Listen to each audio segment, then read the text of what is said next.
and here you're telling us how you want to make cars for $20,000 a piece. How do you do that?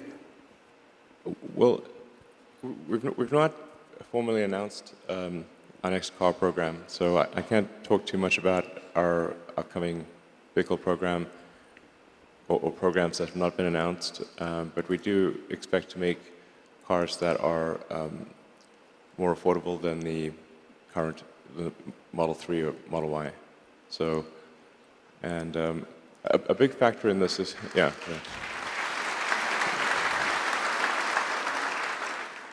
But I think by far the biggest factor is autonomy, and in terms of the value of a car, because right now cars get driven for about 10 or 12 hours a week, like maybe 1.5 hours a day, and but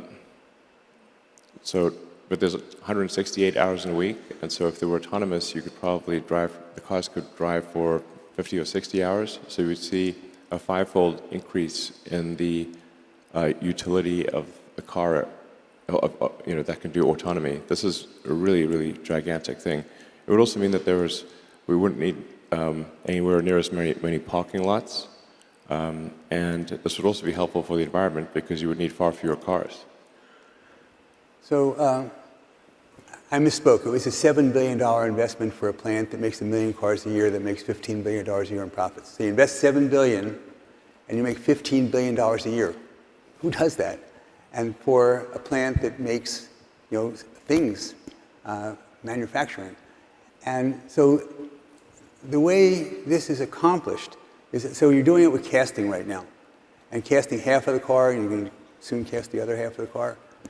And other companies, why don't they try? Why don't they try to do what we're doing? In fact, one of the executives of another automobile company wanted me to introduce her to you. And you did that once at a meeting, and now she wants to come visit with her director of engineering, our plant in Austin. And I presume when I ask you, you're going to say, yeah, bring her on, because you innovate so fast, by the time anyone copies what we're doing, we're on to something else.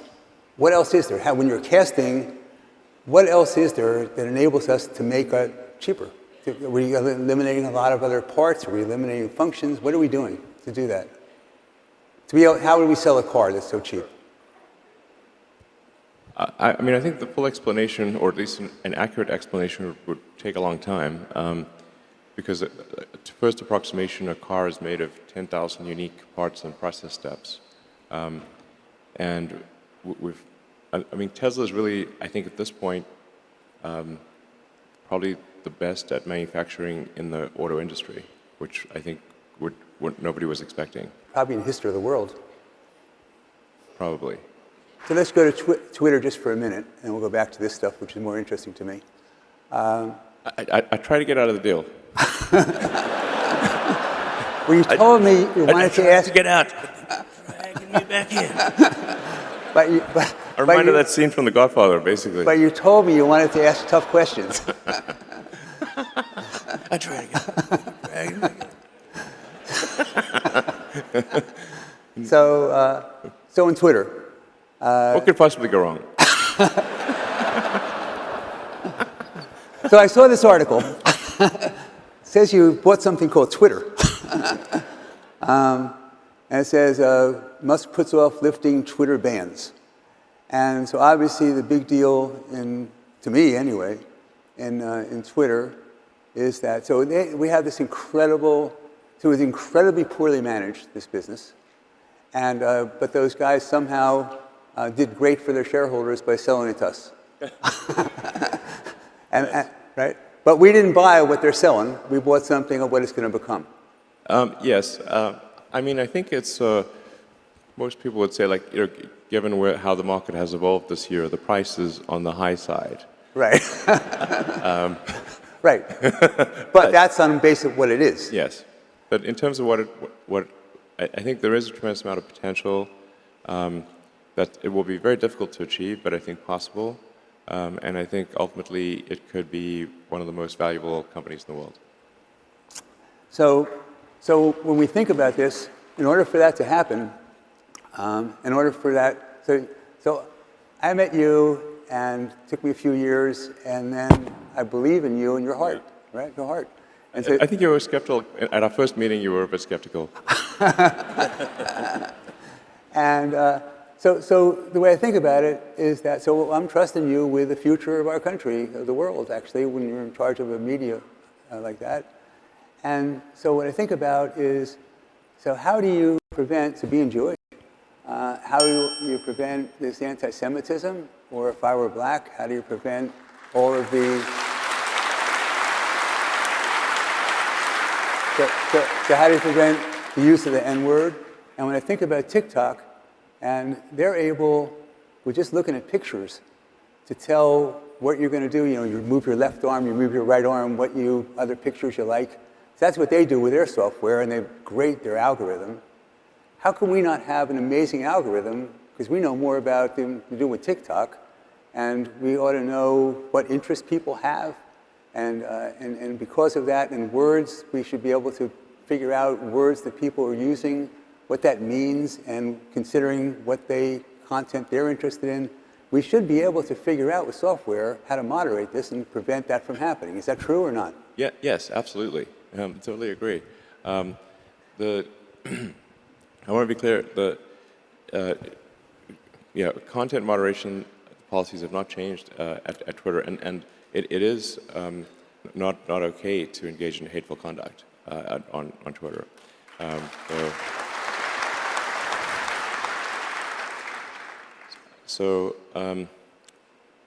We have had actually oddly targeted attacks where temporarily people have been able to put some hate speech on Twitter, but then it's been taken down immediately.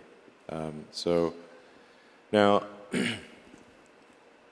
part of what I'm trying to achieve with this sort of enabling everyone to be payment verified with Twitter Blue is to try to get as many people payment verified as possible. It's only $8 a month, although for some people that were complaining about that, and these are people who pay more than that for their latte. I'm going to be one of your Twitter Blue customers. Thank you. It's part of its revenue, part of it is payment authentication. And so if somebody, because there is a huge problem with spam and bots and trolls on Twitter, and organizations trying to manipulate public opinion, and just generally making the system worse.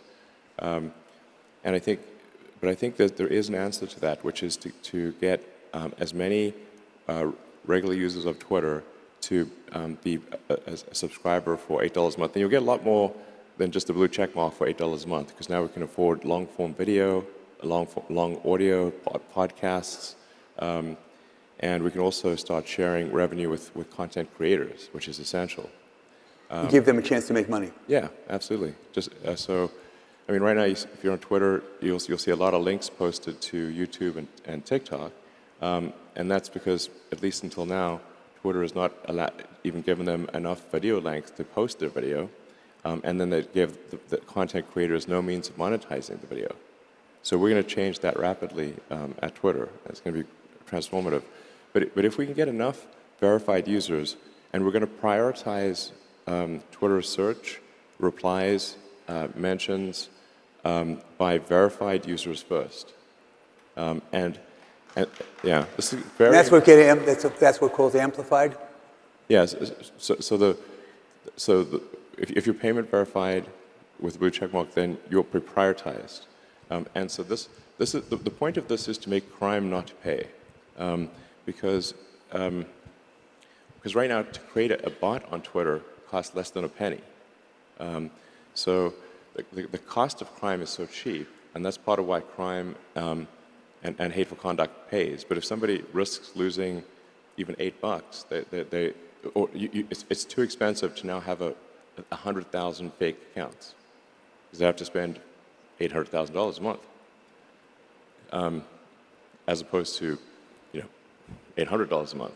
So, and then we also, since we're using payment authentication, we're piggybacking on the authentication system of the payment system, and we're also piggybacking off of Apple's authentication system, which is another layer of security.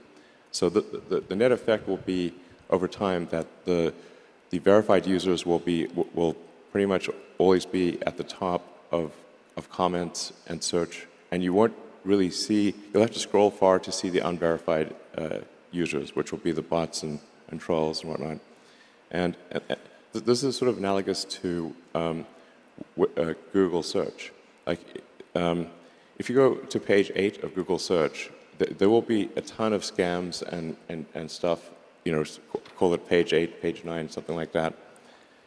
But the thing is that Google search results are so good for page 1 that you never go to page 8.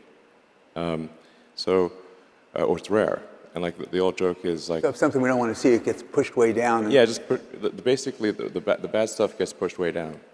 And then crime stops paying, and then they stop trying to do all these things. And we can recruit them as engineers to program for us, crime guys. Yeah. So, I mean, the joke is like, what's the best place to hide a dead body would be the second page of Google search results. Nobody ever goes there. So today we fired half of Twitter, and that should save us, what, $4 billion a year? No, it's not going to save $4 billion a year. I wish, but I mean, to be frank, Twitter was having pretty serious revenue challenges and cost challenges before the acquisition talks started, and any company that is dependent on advertising has had a hard time.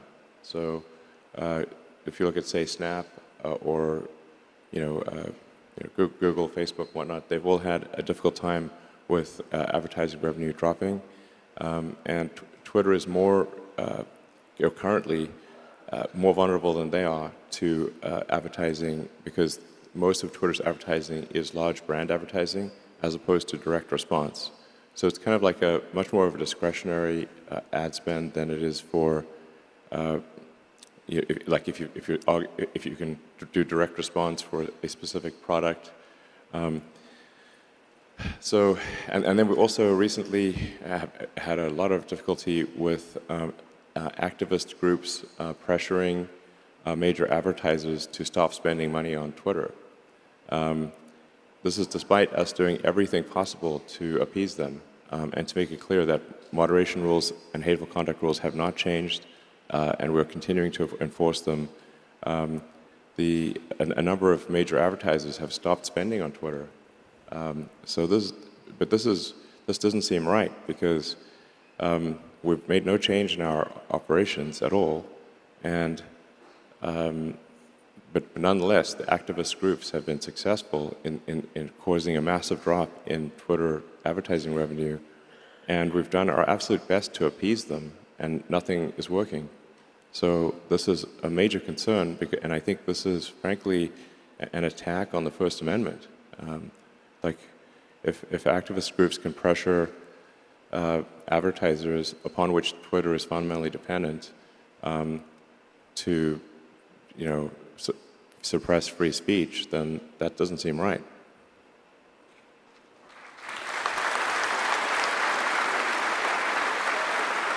I meant, by the way, 400 million instead of 4 billion. I meant actually 400 million instead of 4 billion. Oh, yeah. Okay, so we're now there. You're living at this place. You go there for the next couple, 3 weeks. You're going to devote, and then we have a team lined up. You think you have a team lined up to manage it, and then you would just do it the same way we do with SpaceX and Tesla, where you just attend the meetings regularly, say this is what we need to do. Do it. Well, this is what we need. Yeah, my workload went up from about, 70 to 80 hours a week to probably 120. So, yeah, I go to sleep, I wake up, I work, go to sleep, wake up, work, do that 7 days a week. I'll have to do that for a while. No choice. But I think once Twitter is set on the right path, I think it is a much easier thing to manage than SpaceX or Tesla. So, and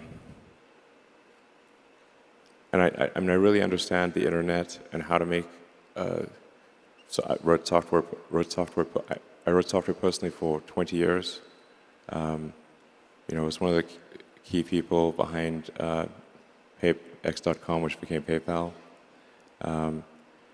And so I also I'm aware of I know how to make a way better PayPal.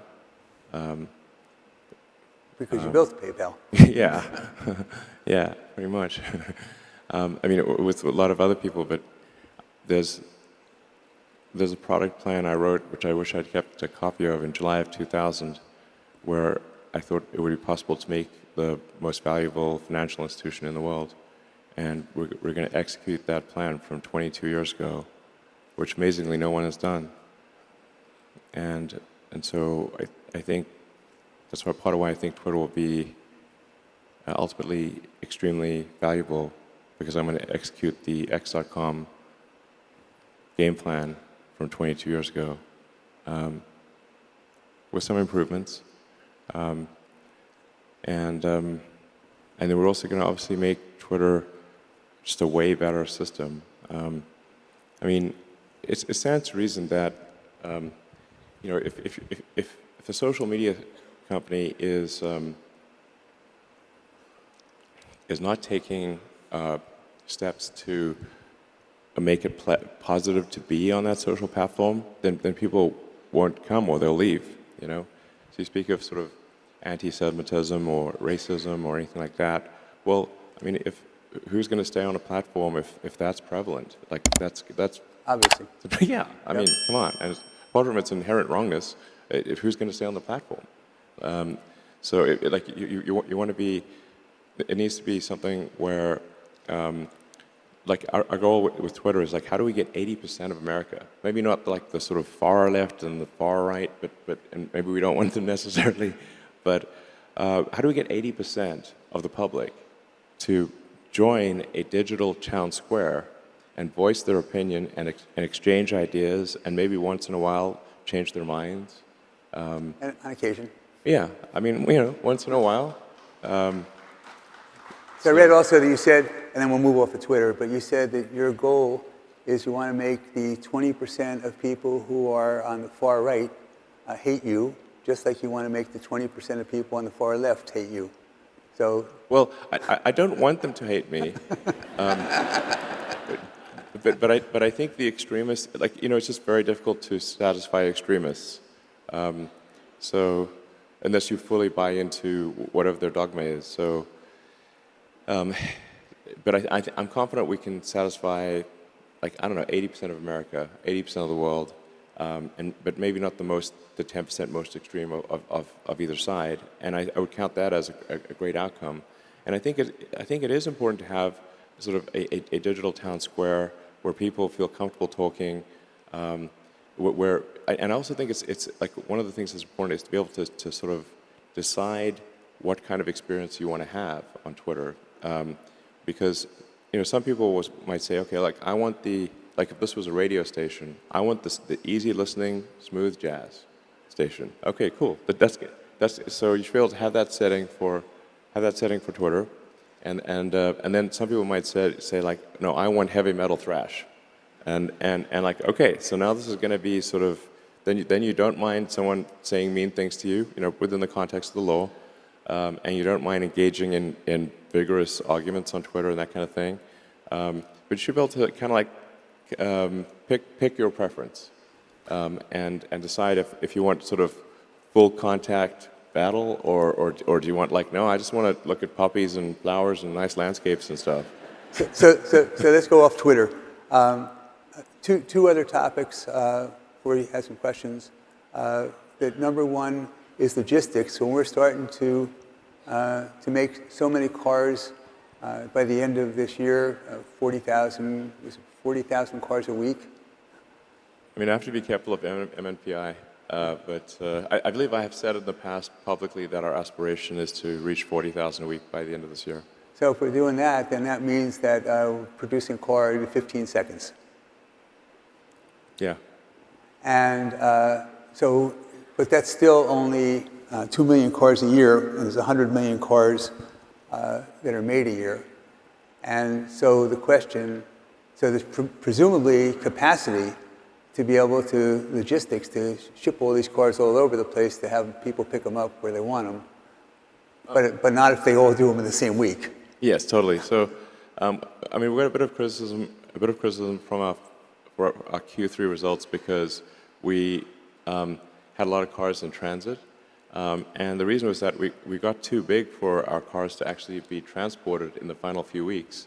There just weren't enough car carriers and weren't enough ships. So, but it's actually good. It's actually good in the long run to smooth out deliveries and actually have cars in transit at the end of the quarter because then you're not rushing to get everything delivered by the end of the quarter and paying all these expedite fees. So my question, though, is that if we have autonomous driving and we have autonomous trucks, is that one of the ideas that we're going to be able to move things around with our own, if there's not enough drivers, that we're going to have autonomous transport? Yes. That's question one. We can also, yeah, I mean, if you're in the area, have the car just drive to you. Right. That's one. And then the other one was about materials. And when all of a sudden, so we have somehow navigated supply chain problems from other people. And Yeah. you might have thought that it was the absolute brilliance that we had to be able to do that. But probably the reason is that when you start off and you don't make any cars a year and you go to someone and say, we're going to make 20 million cars a year from zero, who's going to believe you and make all the equipment that we need? So as a result of that, you were forced initially to be able to say, okay, we're going to get, we'll vertically integrate. We can't rely on you. We'll do vertically integration. And Yeah. cut it? Materials. I can talk longer if you'd like. Don't shoot the messenger. Talk a little bit longer. Materials. So we have geology. Anyone wants to show us a mine, we got people in mines to who are knowledgeable, and if they come to us and say, we can produce this much lithium, this much copper, this much... Oh, yeah. We are able to assess that and give contracts to be able to say, contractual agreements, okay, and they'll rely on our agreement. Other people, they won't. Is that fair? And Glencore, Yeah, well, the scaling constraints change as time goes by. In the beginning, we were just very vertically integrated because suppliers didn't take us seriously. Like we could get hardly any of the best suppliers wouldn't talk to us because the car startup has not been successful in the United States since Chrysler in the 20s, I believe they started. So it's been a century since a car company was successful in the U.S. That was not a foreign car company coming in that was already successful in their home market. So, but for an American car startup, it was Tesla's first success in 100 years. So you can imagine if you're an auto supplier, that doesn't sound like a smart financial decision. Exactly. So then we had to just build a lot of the stuff ourselves, be vertical integrated, or we couldn't create the car. And then that ended up being an asset because now we understood so much about the entire supply chain and what it took to build a car. So we were able to design a more integrated vehicle that actually needed far fewer parts and costs less and weighs less and has higher performance. But it is looking increasingly like for some of the critical elements of batteries that Tesla will need to get into the mining business, mining and refining. That's why Glencore was announced. That's why we were talking to Glencore. We were. No, and we've never contemplated investing in Glencore. I'm talking about Tesla doing it. Ourselves. Yes.